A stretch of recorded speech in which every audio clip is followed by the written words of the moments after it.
एक शहर से गंगानगर बारात गई। बारात में ऐसा भी एक परिवार गया था। उस परिवार का एक वृद्ध सदस्य था जो रुई पींदने का काम करता था, यानी कि रजाई गद्दे भरने का काम करता था। अब बारात धर्मशाला में पहुंच जाती है और धर्मशाला में पहुंचने के बाद में उनने नाश्ता नुश्ता करा और बोला भाई तोरण चटकने में तो समय बाकी है, ऐसा करते हैं कि बाज़ार में घूम के आते हैं।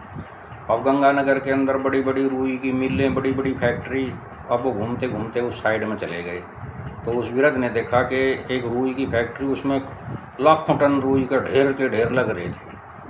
अब उस वृद्ध ने सोचा यार इतनी रुई कौन पिंदेगा।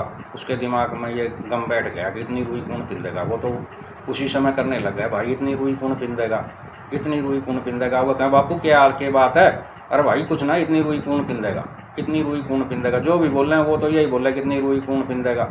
अब वो बारात से वापस आ जाते हैं और अब वो बुजुर्ग सारा दिन रात यही करता है इतनी रुई कौन पिंदेगा, इतनी रुई कौन पिंदेगा। अब वो डॉक्टरों के पास उसको वृद्ध को ले जाते हैं तो किसी डॉक्टर के पास में ले जाते तो वो कहता भाई इसके कोई बीमारी नहीं है।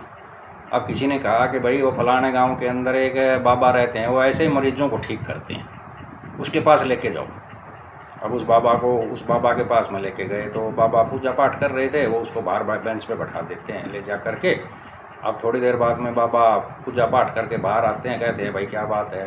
बोले जी ये बीमार है। बोले अच्छा तो एक काम करो, उसके बेटे को बोले आप अंदर आ जाओ। तो उसका बेटा अंदर चला गया। भाई क्या बात है बाबा के, क्या हो गया। बोले बाबा ऐसे ऐसे मतलब जो है बार बार यही बोलता है भाई इतनी रुई कौन पिंदेगा, इतनी रुई कौन पिंदेगा। बोला तो एक बात बताओ बाबा क्या काम करते थे। बोले बाबा जी रजाई सोड़ भरने का काम करते थे, रुई की पिनाई करते हैं। बोले अच्छा तो बोले कितने दिन से है। बोले जी हो गए 10-15 दिन, हम गंगानगर बारात में गए थे और वहाँ बोले बाबा को ये गम बैठ गया। बोले भाई गंगानगर में तो बड़ी बड़ी रुई की मिल है। बोले जी वही देखने के लिए गए थे, वो देख के ही बोले बाबा ये कह रहा है भाई इतनी रुई कौन पिंदेगा। बोला ठीक है। तो बोले चलो बाहर। अब बाहर आकर गए वो बार बार बाबा कह रहा है इतनी रुई कौन पिंदेगा।